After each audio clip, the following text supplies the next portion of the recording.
오늘 본문은 사도 바울의 골로새 교회를 향한 유명한 중보 기도입니다. 기도문이 나와 있습니다. 에베소에서도 두 번의 기도문이 있고 골로새에서도 사도 바울이 교회를 향한 기도문이 나와 있습니다. 우리 9절을 한번 읽어보겠습니다. 시작. 이로써 우리도 듣던 날부터 너희를 위하여 기도하기를 그치지 아니하고 구하노니 너희로 하여금 모든 신령한 지혜와 청명에 하나님의 뜻을 아는 것으로 채우게 하시고 그랬어요. 이로써 우리도 듣던 날부터 너희를 위하여 기도하기를 그치지 아니하고 구하노니 그랬어요. 너희를 위하여 기도하기를 내가 이제 그치지 아니하고 계속 내가 중보 기도를 하겠다. 이 사도 바울의 결단이 저와 여러분의 평생의 결단이 되기를 주님의 이름으로 축복합니다. 내가 기도하기를 그치지 아니하리라. 사도 바울은 기도의 능력을 정말 믿었습니다. 평생 그래서 기도의 삶을 살았는데 사도 바울이 이런 위대한 결단들을 내린 것은 거기 보면 우리가 듣던 날부터 이렇게 막 듣던 날부터 무엇을 들었길래 이런 결단을 하셨을까? 골로새 교회는 여러분 사도 바울이 직접 개척한 교회는 사실 아니에요. 사도 바울이 에베소에서 열심히 복음을 전할 때 골로새에서 온 에바브라고 하는 사람이 있었는데 아마 사도 바울에게 은혜 받고 거기서 훈련 받고 그랬던 것 같아요. 그래서 에바브라는 사람이 고향에 들어가서 교회를 개척한 교회가 골로새 교회입니다. 근데 이 골로새 교회가 굉장히 건강하게 부흥을 했어요. 그 4절 5절에 보면 4절 5절 한번 4절 5절 한번 읽어볼까요? 시작. 이는 그리스도 예수 안에서 너의 믿음과 모든 성도에 대한 사랑을 들었습니다.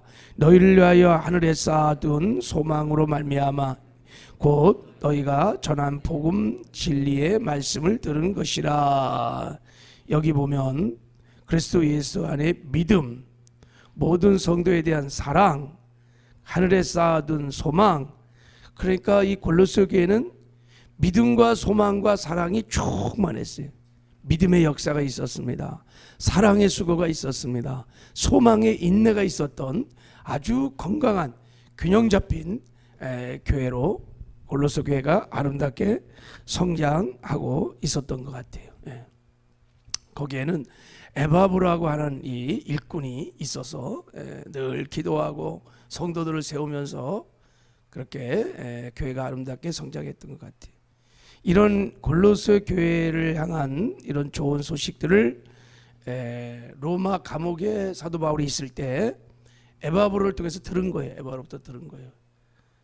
그리고 또한 영지주의자들이 또 이렇게 교회에 들어와서 교회를 어렵힌다는 얘기도 듣고 그 얘기를 듣고 사도 바울이 이제 결단을 한 거예요. 뭐 지금까지도 기도했겠지만 내가 앞으로 골로새 교회를 위해서 내가 기도를 그치지 않겠다. 그리고 결단을 내리고 이제 골로새 교회를 위해서 기도를 한 것입니다. 그 기도 내용이 이제 9절부터 12절의 내용입니다. 내용이 이렇게 묵상해 보면 네 가지를 기도를 했어요. 네 가지를 기도를 했어요. 이 사도 바울의 기도가 저와 여러분의 기도의 내용이 되었으면 좋겠습니다. 할렐루야. 우리도 사도 바울처럼 이 기도 제목을 가지고 자녀를 위해서 또 우리 목원들을 위해서 교회를 위해서 이렇게 기도하면 좋을 것 같아요. 이게 깊은 기도입니다. 사실은 아주 깊은 기도예요. 그냥 뭐 우리의 필요를 구하고 또 우리의 소원을 구하고 이런 기도가 아니에요. 이 본을 보면 굉장히 깊은 기도를 했습니다. 한번 오늘 이 사도 바울의 기도의 제목을 한번 깊이 묵상해 보시고 이 기도 제목을 따라서 기도를 하면 좋을 것 같습니다. 자, 제가 다 강의를 할지 모르겠어요.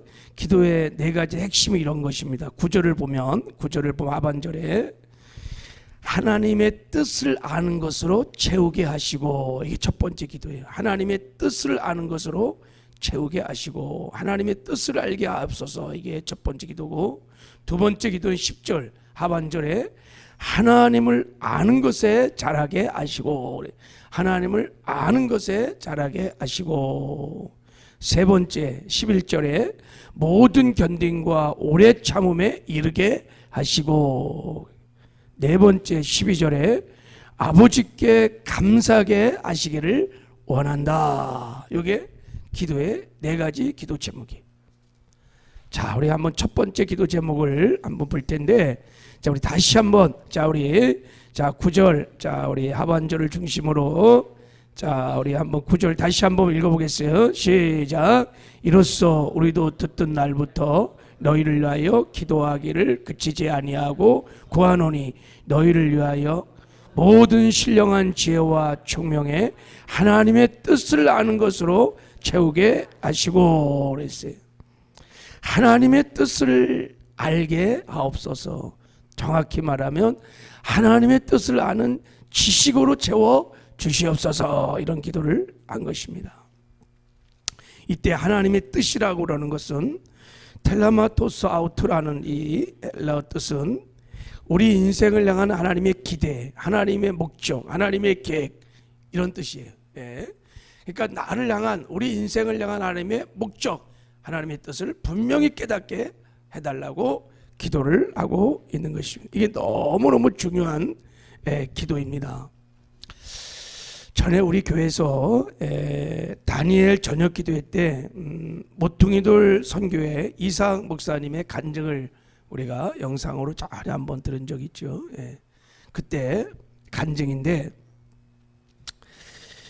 이상 목사님이 미국에 있을 때 중국에서 한 노인 가족이 탈북을 원한다는 소식을 들었답니다. 그래서 중국으로 갔어요. 가서 만나보니까 79세 노인 어른이 가족들과 함께 탈북을 하려고 그러니 도와달라고 하는 요청이 왔대. 그래서 노인을 만난 겁니다.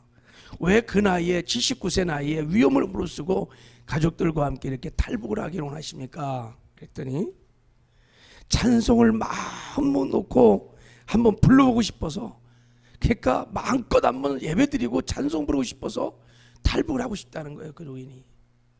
그래서 어르신, 그럼 제가 지금부터 어르신의 가족의 탈북을 돕겠습니다. 그래서 이제 다 준비를 해서 다 이제 탈북 준비가 다 끝냈는데, 그 노인 어르신이 이제 탈북을 하기 직전에 이렇게 말했답니다. 그래도 결정하기 전에 하나님께 물어봐야 하지요 하면서 특별히 자기에게 기도하는 시간을 달라고, 그래서 노인 어른이 기도를 했답니다. 한참 기도하고 왔는데 노인 어른의 눈에 눈물이 이렇게 긍탁하게 고여서 돌아오셨다는 거예요. 그래서 하는 말이, 내가 하나님께 물었소이다. 미국에서 온 목사가 돕겠다는데 하나님 따라갈까요 말까요? 그때 하나님이, 내가 능력이 없어서 너희들을 북한에 남겨둔지 않으냐. 그래서 제가 그 음성을 듣고 하나님께 따졌답니다. 하나님, 북한에서요 매를 맞는 게 하나님 뜻인가요? 그리고 굶어 죽는 것이 하나님 뜻인가요? 우리 가족이 다 수용소에 끌려갈 뻔했습니다. 그것이 하나님의 뜻인가요? 몰라서 나에게 묻느냐.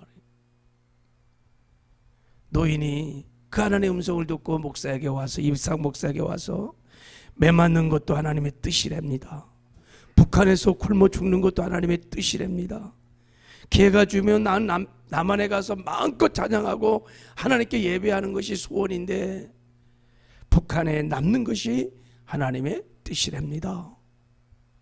그러면서 나는, 우리 가족은 이제 못 가겠다고 그렇게 하더랍니다. 이사 목사님이 그 노인 어른의 그 얘기를 듣고 눈물이 그렇게 쏟아졌대요. 그래서 노인 어르신 안녕히 가시라고 그랬더니 그 노인 어른의 말이, 무슨 인사가 그러냐, 우리 천국에서 다시 보자고 그래야지. 천국에서 다시 보게 하자. 그러면서 돌아가면서 중얼중얼 이렇게 뭐를 이렇게 얘기를 하시는데 잘 들어보니까 그때 누가 우리를 그리스도의 사랑에서 끊으리요? 환난이나 공고나 박해나 기근이나 적신이나 위험이냐 가리냐. 로마서 8장 35절 말씀을 외우시더랍니다. 여러분, 우리가 어떤 상황 어떤 형편에서도 우리는 하나님의 뜻을 구하고 이 노인 어른처럼 하나님의 뜻대로 살아야 될 줄을 믿습니다. 오늘 사도 바울의 기도가 이것입니다. 왜 우리는 이 기도를 늘 해야 되느냐? 로마서 14장에 보면 우리가 살아도 주를 위하여 살고 죽어도 주를 위하여 죽나니 그러므로 사나 죽으나 우리가 주의 것이로다. 이를 위하여 그리스도께서 죽었다가 다시 살아나셨으니 곧 죽은 자와 산 자의 주가 되려 하심이니라 그랬어요. 사나 죽으나 우리는 다 주의 것이다. 우리의 생명이, 우리의 삶이, 교회가, 역사가 다 주님의 것이. 우리가 예수를 믿을 때요, 예수님을 나의 삶의 주인으로 영접한 겁니다. 주인을 바꾼 것입니다. 그래서 이제는 그리스도의 삶이라는 것은 나는 죽고 예수로 사는 거예요. 그래서 가장 그리스도 삶의 중요한 것은 뭐냐면 그 주인의 뜻을 늘 구하는 것입니다. 그리고 내 뜻대로, 내 형편대로, 내 사정대로 사는 것이 아니라 주인 대신 주님의 뜻대로 사는 것이 그리스도인의 삶인 줄 믿습니다. 바로 이 기도를 말하고 있는 거예요. 이 기도를 하라. 근데 여러분, 오늘 본문 말씀 한번 거기 한번 4반절 한번 다시 해보세요. 거기 뭐라 그랬어요? 너희를 위하여 모든 신령한 지혜와 총명에, 이렇게 말하고 있어요. 우리가 이 하나님의 뜻을, 주인 되신 주님의 뜻을 잘 알지 못해. 내 지혜로, 내 능력으로 잘 알지 못해요. 그래서 뭐를 구하려면 신령한 지혜와 총명을 구하라는 거예요. 이게 뭡니까? 성령이 주시는 지혜와 총명을 말하는 거예요. 우리가 성령 충만해 성령께 구하면 성령께서 우리 주인 대신 주님의 뜻을 우리에게 가르쳐 주십니다. 오직 하나님이 성령으로 이것을 우리에게 보이셨으니 성령은 모든 것 곧 하나님의 깊은 것까지 통달하시느니라. 그래서 하나님의 성령께서 주시는 지혜와 총명으로 우리가 주인 되신 우리 주님의 깊은 뜻들을 깨달을 수 있습니다. 기도할 때 성령께서 가르쳐 주신다는 거예요. 그래서 그 뜻을 깨닫고 하나님의 뜻대로 살아갈 수 있는 것입니다. 여러분, 이 사도 바울이 골로새 교회를 향해서 했던 이 기도의 제목이 평생 여러분의 기도의 제목이 되기를 주님의 이름으로 축복합니다. 그래서 하나님의 뜻대로 살아가는, 그래서 주의 그 영광을 드러내고 나타내는 복된 삶을 사시기를 주님의 이름으로 축복합니다. 그 나라 가면 알게 될 것입니다. 그렇게 사는 인생들만 하나님이 다 카운트하실 것입니다. 우리 인생을 결산할 때 여러분, 이렇게 살아야만 하나님 앞에서 우리 인생을 결산할 때 착하고 충성종아 잘하였도다 칭찬과 상급과 멸관이 있을 줄을 믿습니다. 너무너무 그래서 중요한 기도 제목인 거예요. 자, 두 번째 기도 제목 잠깐 볼까요? 우리 10절 같이 한번 읽겠습니다. 10절 시작. 주께 합당하게 행하여 범사에 기쁘시게 하고 모든 선한 일에 열매를 맺게 하시며 하나님을 아는 것을 잘하게 하시고 그랬어요. 바울은 이제 하나님의 뜻을 아는 것을 위해 기도할 뿐만 아니라 하나님을 알아가야 했네. 하나님이 누구신지를 알아가야 한다는 거예요. 여러분, 여기서 하나님을 알아간다는 것은 머리로 지식으로 교리적으로 하나님을 아는 것이 아니라 체험적으로 경험적으로 하나님을 알아가라는 거예요. 그러면서 하나님을 알아가는 것에 어떻게 하라고요? 자라가라. 자라가라. 여러분, 성장이라는 것은, 성숙이라는 것은 시간이 필요합니다. 과정이 필요한 거예요. 지금 그런 거예요. 성숙해 가라는 것입니다. 영적인 갓난아이에서 영적인 어린아이로 청년으로 아비로 너희들이 하나님을 알아가는데 너희들이 성숙하기를 원한다. 이 기도 제목인 거예요. 여러분, 성장과 성숙은 달라요. 성숙은 관계를 말하는 거예요. 하나님과 관계가 점점점 깊어지는 거예요. 하나님과의 관계가 어린아이처럼 읽지 않냐고 계속해서 청년으로 아비로 우리가 그렇게 자라가기를 원하는 거예요. 여러분, 우리가 하나님을 알아갈 때 하나님의 본질적인 능력들, 전지하심과 전능하심과 무소부재함들, 하나님의 성품들, 온유하심과 거룩하심, 사랑하심, 또 하나님의 인격들을 골고루 여러분들이 깊이 알아가는 은혜가 있기를 바랍니다. 이렇게 하나님을 알아가면 우리가 하나님을 아는 만큼 하나님을 사랑할 수 있습니다.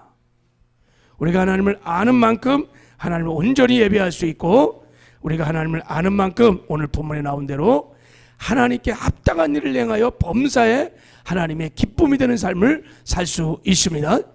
그리고 모든 선한 일에 비로소 열매가 맺혀지기 시작하는 거예요. 우리가 하나님을 아는 것만큼 여러분, 우리의 사역에도 우리 삶에도 하나님이 원하신 열매가 맺혀집니다. 우리가 하나님을 알면요, 하나님의 기쁨이 되는 삶도 살 수 있습니다. 그래서 우리 신앙생활의 궁극적인 목적이 어디에 있어야 되냐면 터놓을까 하나님을 아는 것에 두셔야 합니다. 그래서 여러분이 깊이 하나님을 알아가는 은혜가 있기를 주님의 이름으로 축복합니다. 이 기도 제목도 평생에 저와 여러분의 기도 제목이 되기를 바랍니다. 자, 우리 한번 11절도 시작. 그의 영광의 힘을 따라 모든 능력으로 능하게 하시며 기쁨으로 모든 견딘과 오래 참음에 이르게 하시고, 그랬어요. 모든 견딘과 오래 참음에 이르게 하시고, 이게 세 번째 기도의 제목입니다. 여러분, 주 안에서 우리가 승리하는 삶을 살려면 반드시 인내가 필요해요. 왜냐하면 하나님의 역사는 언제나 하나님의 카이로스가 하나님의 때에 이루어지거든요. 그래서 그 때를 기다려야 돼요. 인내가 그래서 필요한 것입니다. 근데 사도 바울은 지금 그 인내를 두 가지로 설명하고 있어요. 모든 견딘과 오래 참음으로 인내를 이렇게 분리해서 설명하고 있는데, 이게 같은 말 같지만 조금 강조점이 달라요. 모든 견딘다는 것은 견디기 힘든 상황에 대해서 견디는 걸 말하는 거예요. 오래 참음이라는 것은 인간관계에서 오래 참음을 말하는 거예요. 이렇게 어려운 인간관계에서도 참는 거예요. 그래서 견디고 오래 참는 거예요. 그것도 기쁨으로 오래 참고 오래 견디라는 거예요. 여러분, 이것은 쉽게 되는 것이 아니에요. 그래서 어떻게 해야 되는 거예요? 거기 보니까 우리로 그의 영광의 힘을 따라 모든 능력으로 능하게 하시며, 그랬어요. 영광의 힘을 따라 모든 능력으로, 하나님 주신 능력으로, 우리가 하나님이 주신 능력으로 기쁨으로 견딜 수 없는 어려운 상황도 우리가 견디고, 또 참을 수 없는 인간관계의 어려움도 있잖아요. 그런 사람을 향해서도 우리가 참고, 그래서 비로소 하나님의 때에 이루어주는 하나님이 합력하여 손이루신 영광을 보게 될 수 있다는 거예요. 바로 이런 기도 제목을 말하는 거예요. 우리가 하나님의 능력을 힘입어 기쁨으로 언제나 견디고 오래 참는 그런 사람들이 되게 하여 주시옵소서. 그래야 여러분, 하나님의 때에 이루어지는 하나님의 영광을 보게 될 것입니다. 인내를 위해서 여러분들 기도하시기를 주님의 이름으로 축복합니다. 자, 우리 마지막으로 12절 한 절 더 읽고 마칠게요. 자, 우리 같이 읽겠습니다. 시작. 우리로 하여금 빛 가운데에서 성도의 기업의 부분을 얻기에 합당하게 하신 아버지께 감사하게 하시기를 원하노라 그랬어요. 하나님 아버지께 감사하는 삶을 살아가는 거예요. 이게 기도 제목이에요. 늘 하나님 아버지께 감사하게 해달라고 기도를 하는 것입니다. 어떻게 하나님 아버지께 감사합니까? 깨달아야 돼요. 거기 보면 우리로 하여금 빛 가운데서 성도의 기업의 부분을 얻기에 합당하게 하신 하나님 아버지 그랬어요. 성도의 기업, 우리가 구원받고 영생 얻고 천국을 얻는 게 다 성도의 기업이겠죠, 그죠? 그런 기업을 얻도록 우리를 합당하게 그렇게 하신 하나님께 감사하라는 거예요. 여러분, 우리가 구원을 받은 것도 하나님의 은혜인 줄 믿습니다. 우리가 예수 그리스도를 닮아가고 성화의 구원을 이루어가는 것도 하나님의 은혜인 줄 믿습니다. 우리가 다 천국에 들어간 것도 하나님의 은혜인 줄 믿습니다. 이것을 깨달으면, 늘 이것을 기억하면 우리가 하나님께 감사하는 삶을 살게 될 줄을 믿습니다. 바로 이 기도를 하라는 거예요. 바라기는 사도 바울의 기도가 저와 여러분의 평생의 기도가 되기를 바랍니다. 그리고 사도 바울의 결단이 저와 여러분의 평생의 결단이 되기를 주님의 이름으로 축복합니다. 하나님 아버지 감사합니다. 사도 바울의 기도의 제목이 우리의 평생의 기도의 제목이 되게 하여 주시옵소서. 하나님 신령한 지혜와 총명을 부어주셔서 하나님의 뜻을 깨닫고 우리가 하나님의 뜻대로 살게 하여 주시옵소서. 하나님을 아는 것에 우리가 자라게 하여 주시옵시고, 하나님 그리고 기쁨으로 하나님 주시는 능력으로 말미암아 견딜 수 없는 상황 속에서도 견디게 하여 주시옵시고, 사람들과의 어려운 관계 속에서도 오래 참는 은혜가 있게 하여 주셔서 마침내 하나님의 뜻에 하나님 때에 이루어지는 합력하여 손을 이루시는 영광들도 보게 하여 주시옵소서. 하나님 성도들의 놀라운 기업을 얻게 하신 하나님의 그 측량할 수 없는 은혜를 늘 기억하면서 하나님께 늘 감사하는 복된 삶들도 살게 하여 주시옵소서. 함께 하시는 것 감사하고 예수님의 이름으로 축복하며 기도했습니다.